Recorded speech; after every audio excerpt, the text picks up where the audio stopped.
하나님의 가는 길은 멈춰서는 안 됩니다. 우리는 늘 성장하고 하나님의 형상을 이룰 때까지 가야 합니다. 오늘은 요한복음 2장 1절서부터 2절 한 2절만 은혜를 나누어 보도록 하겠습니다. 오늘 요한복음 2장 1절에는 이렇게 기록이 되어 있습니다.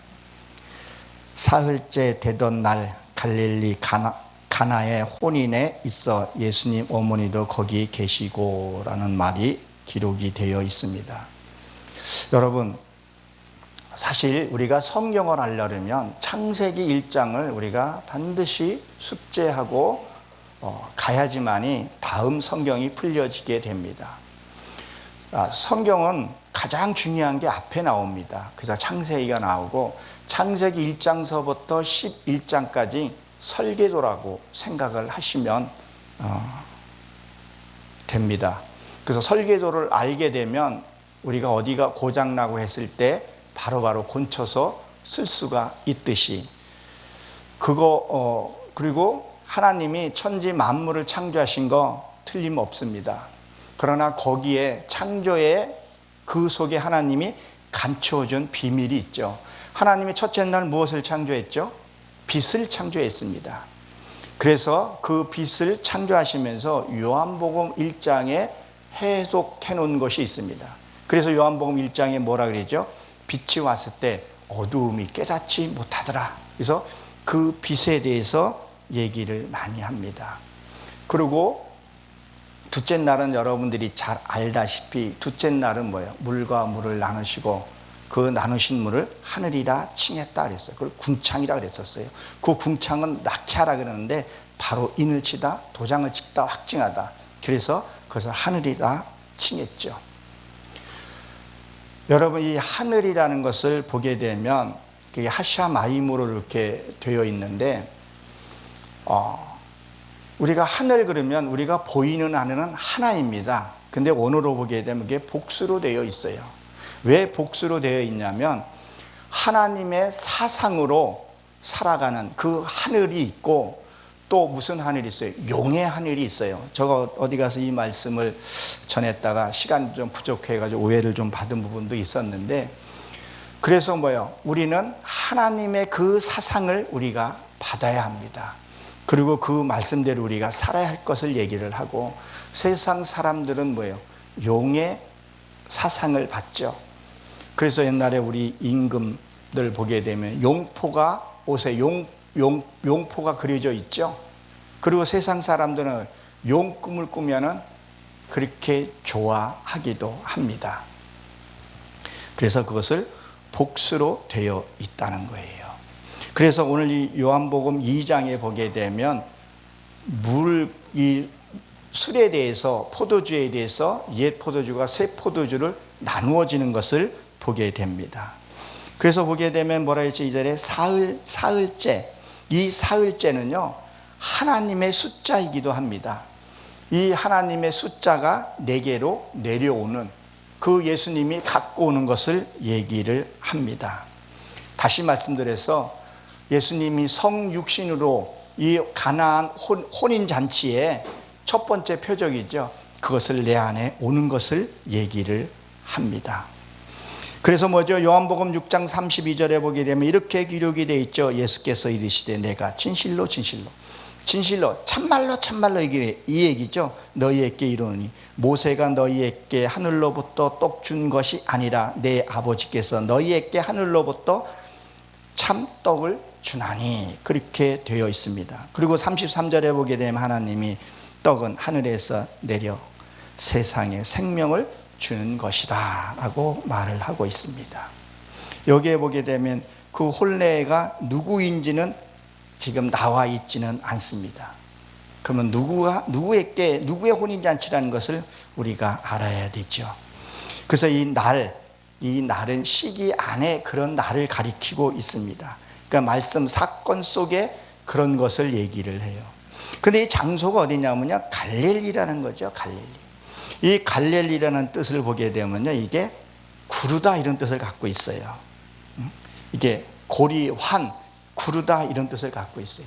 언제부터 우리가 창세기서부터 말씀에 계속 내가 굴러야 된다는 거예요. 그래서 예수님이 부활해서 어서 만나자 그래요. 제자들에게 갈릴리에서 만나자 그래요.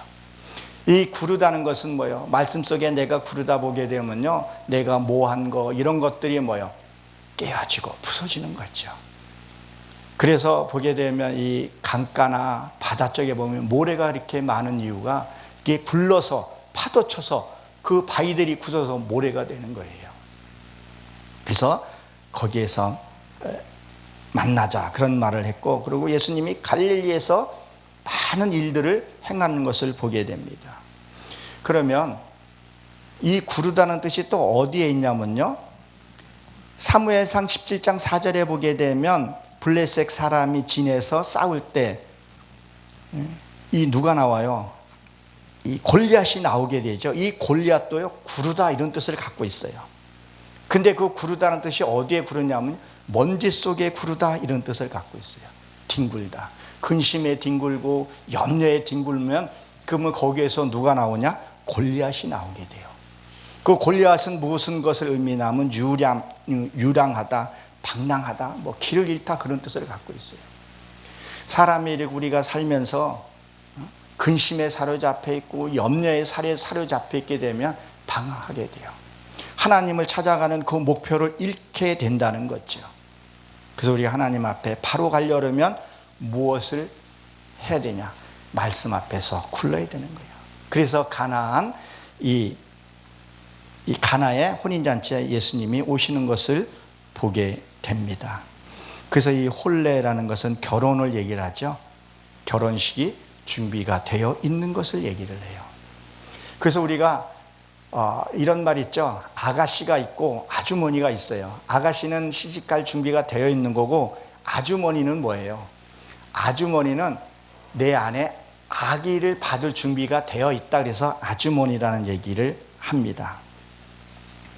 그래서 이 말씀들을 쭉 우리가 보다 보게 되면 말씀이 첫 번째 말씀보다 나중 말씀이 더 낫다는 것을 말하게 되죠.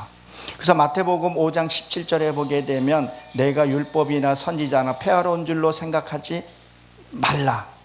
뭐예요? 그것을 온전케 하리라, 그런 말을 하고 있습니다. 하나님의 말씀이요, 내가 몸에 익히고 내가 몸에 배어지게 되면 온전하게 되어진다는 얘기를 하고 있습니다. 그래서 로마서 3장 20절에서도 보게 되면 뭐라 그랬었어요? 거기에서도 보게 되면 율법으로는 죄를 깨닫게 함이라 그랬었어요. 율법으로 구원에 이르는 게 아니라 죄를 깨닫게 된다는 얘기를 하고 있습니다. 로마서에서도 보게 되면 뭐야? 사랑은 율법의 완성이라, 이런 말을 하고 있는 것을 보게 됩니다. 그래서 우리는 어디서 굴러야 되냐는 거예요. 이 말씀 안에서, 하나님의 말씀 안에서 내가 깨닫고 그 말씀을 반복해서 보고 또 살펴보고 계속 그 안에서 내가 뭐예요? 굴러야 된다는 거예요. 그래야 이 혼인잔치에 우리가 임할 수 있다는 것을 보게 됩니다. 그러게 되면 가나라고 되어 있죠. 가나. 이 가나는 갈대라는 의미를 갖고 있더라고요. 참 저도 제 아내하고도 이렇게 가끔씩 얘기를 해요. 참 이 내 마음이 갈대 같아요. 어떨 때는 참 내 뜻대로 안 되고 막 그럴 때는 이 길이 맞나 싶은 마음도 있고 먹먹할 때도 있고 그렇더라고요. 그렇지만 뭐예요? 우리는 가야 할 길을, 그래서 예수님이 내게 오게 된다는 것을 보게 됩니다. 하나님의 말씀이, 그 진리의 말씀이 내 안에 와야 된다는 거예요. 그것을 무엇을 의미를 해요? 세례 요한도 뭐예요? 율법이었었죠. 세례 요한은 뭐예요? 나는 물로 세례를 주누거니와 내 뒤에 오는 이는 뭘로요? 불로 세례를 준다 그랬었어요. 우리는 성령의 불 세례를, 그것을 받아야 할 것을 얘기를 합니다. 그래서 세례 요한이 목이 잘리게 되죠. 목이 잘린다는 얘기는 뭐예요? 그 율법을 쌓았던 것들이 뭐예요? 그것이 끝나고 예수님이 그 다음부터 사역을 하게 됩니다. 그래서 우리가 이 말씀을 깨닫고 내가 몸에 익혀져야 된다는 거예요. 그래서 사도 바울도 뭐라 그래요? 내가 아는 것은 다 배설물처럼 버렸다는 거예요. 진짜 그 다음부터 이 삶이 예배가 되고 이 삶이 기도가 되어야 할 것을 얘기를 합니다. 그래서 이 갈대 같은 우리 마음, 왔다 갔다 하는 그 마음을 꼿꼿하게 하나님께 갈 수 있게끔 그분이 내게 임하셔야 된다는 거예요. 그리고 보게 되면 여기 뭐라고 했어요? 거기에 어머니가 계시고 그랬어요. 자, 어머니가 계신다는 얘기는 뭐예요? 그 어머니의 이름이 뭐예요? 예수님의 어머님이요, 마리아란 말이에요. 그 마리아의 뜻은요, 미디암이죠.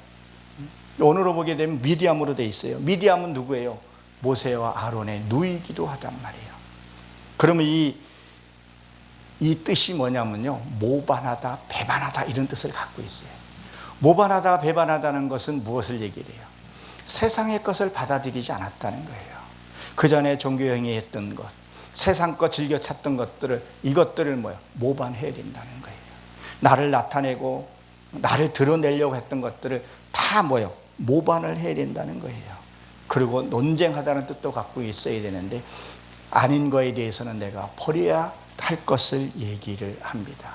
그래야 내 안에서 예수가 탄생하는 것을 의미하고 있습니다.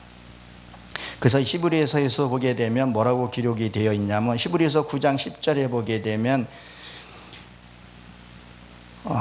이런 것을 먹고 마시는 것과 여러 가지 식는 것과 함께 육체의 예법으로 개혁할 때까지 맡겨두신 것이라 그랬었어요. 무엇을요? 개혁할 때까지. 이 개혁할 때까지는 철저히 바로잡다, 회복하다, 뼈를 곧게 세우다, 상징적으로는 상태를 회복하다 이런 뜻을 갖고 있어요. 히브리 성경에서도 보게 되면 똑바로 만들다 이런 뜻이에요. 뼈를 바로잡다는 뜻도 같이 갖고 있다는 거예요. 마틴 뉴턴은 뭐예요? 종교 개혁을 해서 우리의 그 개신교를 바로 잡아줬다면 이제는 내 심령 속에서 말씀 안에서 뭐예요? 바로 잡아야 할 것을 얘기를 합니다. 완전히 개혁을 해야 된다는 거죠. 하나님의 뜻이 무엇인지 우리가 분별해 나가야 할 줄로 압니다. 그래서 1절을 한번 정리를 좀 해보게 되면 사흘째 되던 날, 이 사흘에는 3이에요. 하나님의 그 사상이 내게 임하는 것을 얘기를 해요. 그래서 뭐라 그래요? 하늘의 수는 3이라 그랬죠. 그리고 땅의 수는 4라 그래요. 이걸 곱해보면 얼마가 돼요? 3, 4, 10이에요. 그래서 낮 12시간, 밤 12시간. 낮은 천국을 비유하고 밤은 지옥을 상징을 하고, 그리고 그걸 또 12 더하기 12 더하기 하면 얼마예요? 24라는 거죠. 그래서 24장로가 나오게 됩니다. 하나님의 수는 우리가 갈 때는요, 곱하기로 넘어가야 하는 것. 그래서 하나님의 그 사상이 내게 임하게 되면 어떤 일이 있는 것을 우리에게 보여주는 얘기입니다. 그리고 2절에 보게 되면, 요한복음 2장 2절에 보게 되면 예수와 그 제자도 혼례의 청함을 받았더니 그랬었어요. 지금 보면 뭐예요? 이 혼례라는 것이 주인공이 지금 어떻게 보면 없는 것을 얘기를 해요. 신랑 신부가 지금 없다는 얘기일 수 있죠. 여기 나타나는 것들이. 그러면 뭐예요? 바로 나라는 것을 가리키게 되는 거죠. 우리는 그리스도의 신부가 돼서 하나님과 하나 되는 것을 의미를 하고 있습니다.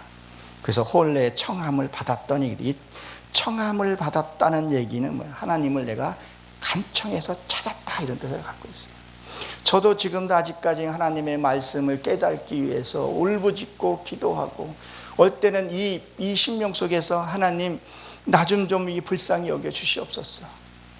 말씀 안에서 내가 깨닫게 해 주시옵소서. 그리고 내가 말씀대로 살 수 있도록 깨닫는 것뿐만이 아니라 그것을 뭐예요? 내가 이루게 해달라고 기도를 하는 거죠. 그래서 내가 하나님께 청하는 기도. 그래서 예수님이 오시게 되면 옛 포도주는 떨어지게 되는 것을 보게 됩니다. 그래서 3절에 보게 되면 포도주가 떨어져 예수님의 어머니에게 이르시되 저들에게 포도주를 갖다 주니 그랬어요. 옛 포도주가 떨어져야 된다는 거예요. 그 포도주가 떨어지지 않으면 안 된다는 거예요. 그것이 뭐예요? 우리는 종교행위, 데이스데몬이라고 그러죠. 그것이 떨어져야 된다는 거예요. 근심과 염려, 그 육의 속성들. 우리가 근심하는 거요, 그거 육의 속성이에요. 염려하는 거요, 그 육의 속성이라는 거죠. 그러한 것들이 뭐예요? 하나님 앞에 다 떨어져야 된다는 거예요. 우리는 뭐예요? 십계명도 지키지 못하면서 유대인들은 어떻게 했어요? 613가지를, 물론 성경에 있는 거지만 그것을 지키려고 했었어요. 그래서 하지 말라가 몇 가지예요? 365문항이 있었죠. 그리고 하라는 게 248문항이었었어요. 우리는 이것을 뭐예요? 지키지를 못하는 것을 얘기를 해요. 정말 내 안에 하나님의 말씀이 내 안에 들어와야지만이 이것을 우리가 지킬 수 있다는 거예요. 여러분, 우리나라 지금 현존에 있는 법들이 얼마나 많습니까? 근데 여러분들이 그 법을 하나하나 다 알고 살아가는 사람이 몇 명이나 돼요? 그냥 우리는 살면 되는 거예요. 그냥 정직하게 살면 법의 저촉을 받지 않는 거죠. 그럼 뭐야? 우리가 하나님의 말씀을 거기에 보게 되면 하지 말라, 이게 성경에 쫙 나와 있는 문항들이, 그것을 배워서 그 하는 것이 아니라 성령이 내 안에 임하게 되면 그것을 일일이 찾아서 그것을 하지 않아도 된다는 거예요. 그냥 살면 되는 거예요. 그래서 이 옛 포도주가 떨어져야 된다는 거예요. 반드시 떨어져서 새 포도주, 그 다음에 포도주가 단 것을 얘기를 하죠. 그래서 뭐요? 고린도 전서 13장 8절서부터 이렇게 보게 되면 사랑은 언제나 떠나지 아니하며 예언도 폐하고 방언도 고치고 지도자도 폐한다, 이렇게 기록이 되어 있습니다. 여기에 보면 고린도서 13장 8절에 보게 되면 사랑은 언제나 떠나지 아니하며, 이 말이 들어가 있는데요. 뭐라 그래요? 사랑과 소망과 사랑은, 그 중에 제일은 뭐라 그래요? 사랑이라 그랬었어요. 왜 그 중에 사랑이라 그랬을까? 믿음은요, 내 육신이 갖고 있을 때 믿음을 붙드는 거죠. 소망도 뭐예요? 소망도 내가 육신이 살아있을 때 소망이 있는 거예요. 그러면 이 육신이 끝나면요, 그것들은 필요 없게 돼요. 그리고 뭐가 남아요? 사랑이에요. 사랑은 우리가 영원한 하나님의 나라에 가서 그 사랑을 갖고 가기 때문에 그렇다는 얘기를 하고 있습니다. 그래서 이런 것들을 다 폐하죠. 우리는 뭐예요? 부분적으로 알고 부분적으로 예언하니 온전한 것들이 올 때에는 부분적으로 행했던 것들을 뭐예요? 다 폐해요 버린다는 얘기를 하고 있습니다. 그러면 이렇게 되면 뭐예요? 진짜 내 삶에서 자유를 누리게 되는 거죠. 어디에 매여지지 않게 된다는 것을 얘기를 합니다. 그래서 이 옛 포도주가 떨어지고, 그리고 그 새 포도주가 올 때 그 새 포도주가 더 맛있다는 것을 알게 됩니다. 오늘은 여기까지 은혜를 나누고, 다음에 또 기회 있으면 또 나눠보도록 하겠습니다. 기도하고 마치도록 하겠습니다.